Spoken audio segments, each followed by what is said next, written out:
संस्कृत जो दिग्दर्शिका है उसका दूसरा पाठ हम लोग आज पढ़ेंगे। प्रयाग।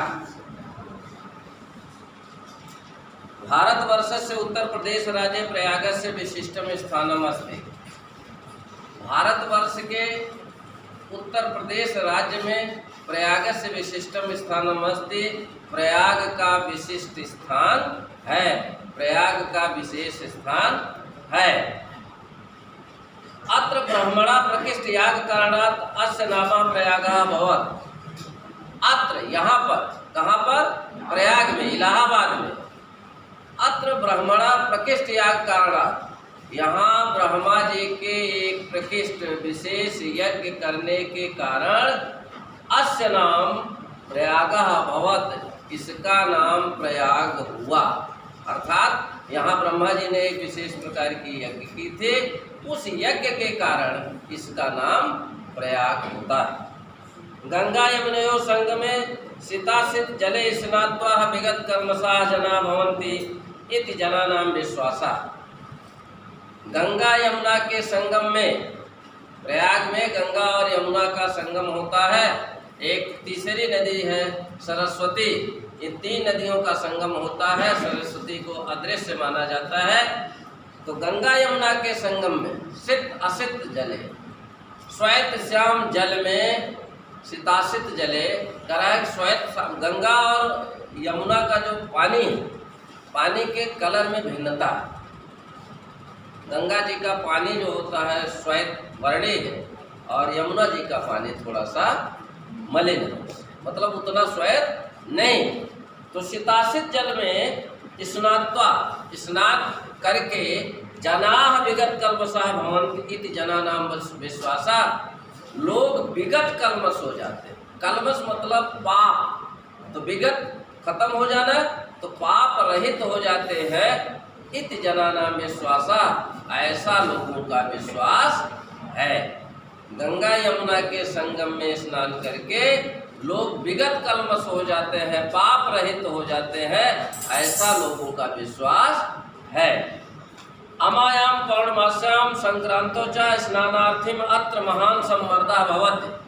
अमावस्या और पूर्णमासी को स्नान करने वालों की यहाँ महान सम्मर्दः भवति, बड़ी भीड़ होती है।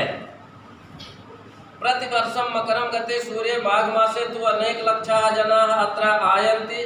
मासम एकम उषित्वा च संगमस्य पवित्रेण जलेन विदुषां महात्मानां उपदेशामृतेन च आत्मानं पावयन्ति। प्रतिवर्षम, प्रत्येक वर्ष, मकरम गते सूर्य, सूर्य के मकर राशि पर जाने पर, माघ मासे, माघ के महीने में अनेक लक्षाः जना, अनेक कई लाख लोग अत्र आयन्ति, यहाँ आते हैं। मासम एकम उषित्वा, एक महीने यहाँ निवास करके, जिसको हम लोग कल्पवास कहते हैं। कुछ लोग कल्पवास करने जाते हैं वहाँ पे प्रयाग के तट पर, संगम के तट पर एक महीने वहाँ पर निवास करते हैं, कल्पवास जिसको कहा जाता है। तो कल्पवास करते हुए या वहाँ पर निवास करके संगमस्य पवित्रेण जलेन, संगम के पवित्र जल के माध्यम से, विदुषां महात्मानां अमृत उपदेशेन, विद्वानों और महात्माओं के अमृत उपदेश के माध्यम से, आत्मानं पावयन्ति, अपने को पवित्र करते हैं। तो लोग प्रत्येक वर्ष माघ महीने में यहाँ आते हैं, एक महीने रहते हैं संगम के पवित्र जल के माध्यम से, और विद्वानों और महात्माओं के अमृत उपदेश के माध्यम से आत्मानं पावयन्ति, अपने को पवित्र करते हैं। अस्मिन्नेव पर्वणि महाराजा श्रीहर्षः प्रति पंचवर्षम अत्रागत्य सर्वस्वमेव याचकेभ्यो दत्त्वा मेघयो पुनः संचयार्थम स्वराजधानीं प्रत्यगच्छत्। इसी पर्व पर, अस्मिन्नेव पर्वणि, इसी पर्व पर महाराज श्रीहर्ष प्रति पंचवर्षम अत्रागत्य, प्रत्येक 5वें वर्ष यहाँ आकर के सर्वस्वम एवं याचकेभ्यो दत्वा, सब कुछ उनके पास जो होता था वो सब याचकों को दे देते थे। और मेघ यो पुनः संचयार्थम, बादलों की तरह फिर से संचय करने के लिए स्वराजधानी में प्रत्यगच्छत, अपनी राजधानी को वापस चले जाते थे। महाराज श्री हर्ष प्रत्येक 5वें वर्ष यहाँ आते थे और यहाँ पर उनके पास जो कुछ भी होता था वो याचकों को दे करके वापस फिर इकट्ठा करने के लिए, जैसे बादल जाता है पानी इकट्ठा करके लाता है, ठीक उसी तरह से बादलों की तरह पानी इकट्ठा करके जैसे बादल लाता है, ठीक उसी तरह हर्ष भी वापस अपनी राजधानी में फिर धन संचय करने के लिए चले जाते थे, इकट्ठा करने के लिए चले जाते थे। ऋषे भरद्वाज से आश्रम यत्र अस्ति, यत्र पूरा 10 सहस्रमिता विद्यार्थिना अधीतिन आसन। ऋषि भरद्वाज का आश्रम अत्रैव अस्ति, अत्र एव अस्ति। विच्छेद करेंगे, अत्रैव का विच्छेद होगा, अत्र धन एव, अत्र मतलब यहाँ, एव मतलब ही, यहाँ ही। तो भरद्वाज का आश्रम भी यहाँ ही है, या हम कह दें यही है। भरद्वाज ऋषि का आश्रम भी यही है। यत्र, जहाँ पर पूरा 10 सहस्रमिता विद्यार्थिना अधीतिन आसन, प्राचीन काल में 10,000 की संख्या में विद्यार्थी अधीतिन आसन अध्ययन करते थे। पितु आज्ञां पालयन् पुरुषोत्तम श्री राम अयोध्याया वनं गच्छन् कुत्र मया वस्तव्यम् इति प्रष्टुम् अत्रैव भरद्वाजस्य समीपम् आगतः। पिता की आज्ञा का पालन करते, पितु आज्ञां पालयन्, पिता की आज्ञा का पालन करते हुए पुरुषोत्तम श्री राम, भगवान श्री राम, पुरुषोत्तम श्री राम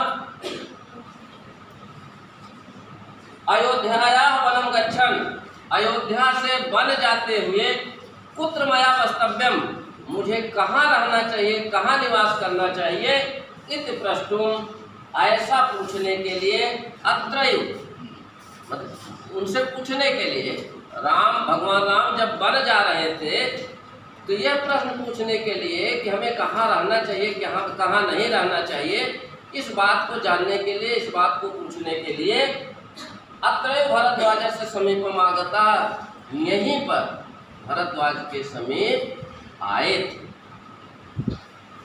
चित्रकूटमेव त्वन्निवास योग्यम उचितम स्थानम इति तेनादिष्टः रामः सीतया लक्ष्मणेन सह चित्रकूटम अगच्छत्। चित्रकूट त्वन्निवास योग्यम, इसका विच्छेद कर दें, चित्रकूट त्वन्निवास योग्यम, तुम्हारे निवास के योग्य है। इत तेनादिष्टा, ऐसा उनसे आदिष्ट होते हुए या ऐसा उनसे आदेश प्राप्त करते हुए कि चित्रकूट ही तुम्हारे निवास के योग्य है, ऐसा आदेश प्राप्त करके भगवान राम सीतया लक्ष्मणेन सह, सीता और लक्ष्मण के साथ चित्रकूट अगच्छत्, चित्रकूट चले गए या चित्रकूट गए। पुरावत्स नामकम एकम समृद्धम राज्यम आसीत्। प्राचीन काल में वत्स नामक एक समृद्ध राज्य था। अस्य राजधानी कौसंबी इतः नाति दूरे वर्तत। इसकी राजधानी कौसंबी इतः प्रयाग से नाति दूरे वर्तत, बहुत ज़्यादा दूर नहीं। अस्य राज्यस्य शासका महाराज उदयन वीरा अप्रतिम सुंदरा ललित कला भेद्यश्च आसीत्। इस राज्य के शासक, अस राजस्य शासका, इस राज्य के शासक महाराज उदयन वीर, अप्रतिम सुंदर, अद्वितीय सुंदरता उनके अंदर थे, अत्यंत सुंदर, ललित कला भिज्ञश्च आसीत्, और ललित कला के जानकार थे, भिज्ञ थे। ललित कला कहा जाता है संगीत, गायन, वादन, ये सब ललित कला के अंतर्गत आते हैं। तो उदयन बहादुर थे, उसके साथ साथ सुंदर भी थे, और साथ ही साथ वो ललित कला के भिज्ञ भी थे, जानकार भी थे। यमुना तटे आधुनिक सुजावन ग्रामे तस्य सुयामुल प्रासादस्य ध्वंसावशेषः तस्य सौंदर्य अनुरागम ख्यापयन्ति। यमुना तट पर आधुनिक सुजामन ग्राम में कह रहे हैं कि यमुना तट पर आधुनिक सुजामन ग्राम में स्थित आधुनिक सुजामन ग्राम में तस्य सुयामुल प्रासादस्य उनके जो सुंदर प्रासाद था, सुंदर अद्भुत जो महल था, उस प्रासाद का, उस महल का ध्वंसावशेष या खंडहर जिसको हम कहें, तस्य सौंदर्य अनुरागम ख्यापयन्ति, उनके सौंदर्य के प्रति उनका जो अनुराग था, प्रेम था, उसको ख्यापित करते हैं, व्याख्यायित करते हैं, मतलब स्थापित करते हैं। वह आजकल जो यमुना तट पर सुजामन ग्राम है, उस सुजामन ग्राम में उनका जो प्रासाद था, महल है, उसका ध्वंसावशेष है, खंडहर है, और उसको देखने से पता चलता है कि वास्तव में जो उदयन शासक उदयन थे, वह उनका सौंदर्य के प्रति क्या लगाव था, अनुराग था, प्रेम था। यह बात इस तथ्य से सिद्ध होती है। उनका जो महल है, उनका जो प्रासाद है, उसका खंडहर भी आज भी सुंदर दिखता है। तो लोग ये अनुमान लगाते हैं किस तरह से वो इस कला के प्रति, वास्तुकला के प्रति उनका किस तरह से प्रेम था, उनका किस तरह से अनुराग था। प्रियदर्शी सम्राट अशोका कौशाम्ब्याम एव स्वर शिलालेखम अकारयत् यो अधुना कौशाम्ब्या हानि प्रयाग दुर्गे सुरक्षिता। प्रियदर्शी सम्राट अशोक कौशाम्ब्याम एव स्वर शिलालेखम अकारयत्, कौशाम्बी में ही प्रियदर्शी सम्राट अशोक ने कौशाम्बी में ही अपना शिलालेख उत्कीर्ण कराया, शिलालेख स्थापित करवाया, जो अधुना, जो वर्तमान में इस समय कौशाम्ब्याहानि, कौशाम्बी से ला करके वो लाया गया है, कौशाम्बी से जो उनका शिलालेख था। प्राचीन काल में आज की तरह जैसे हम लोग आज जानते हैं ना कि कोई शासनादेश होता है तो वो लिखित रूप में भी आता है, और आपके तमाम जो इलेक्ट्रॉनिक मीडिया है या और जो संचार माध्यम है, उनके द्वारा बड़ी तेज़ी से हम लोगों के पास पहुंच जाता है। तो त्वरित माध्यम है सूचना के आज हम लोगों के पास। लेकिन पहले जो राजाज्ञा होती थी, जो सरकारी आदेश हुआ करता था, पहले इस समय का इस तरह का माध्यम नहीं होता था, तो शिलालेखों पर, शिलाओं पर ये लेख लिखाए जाते थे, आदेश लिखाए जाते थे, सूचना लिखाई जाती थी, जिससे लोग पढ़े और शासनादेश से अवगत। तो इस तरह का एक शिलालेख कौशाम्बी में लिखाया गया था अशोक के द्वारा, जो आजकल वहाँ से कौशाम्बी से ला करके कौशाम्ब्याहानि, कौशाम्बी से लाया गया है, और वह प्रयाग से दुर्गे सुरक्षिता, प्रयाग के दुर्ग में सुरक्षित। तो इस तरह से प्रयाग का दुर्ग है, संगम तट पर ही है, वहाँ ला करके वो सुरक्षित किया गया है। तो प्रयाग की ये महिमा है। प्रयाग 2 नदियों के, बल्कि 3 नदियों के संगम पर स्थित है, संगम के, या हम कहते हैं कि किनारे स्थित है, जहाँ गंगा और यमुना का संगम होता है। और ऐसे हमारी मान्यता है कि प्रत्येक वर्ष जब मकर राशि पर सूर्य जाता है तो लोग वहाँ स्नान इत्यादि के लिए जाते हैं। लोगों की धारणा है शायद गंगा जी में स्नान करने से उनके सारे पाप भूल जाते हैं, वो विगत कलमश हो जाते हैं। इस तरह की बातें इस पाठ में बताई गई हैं।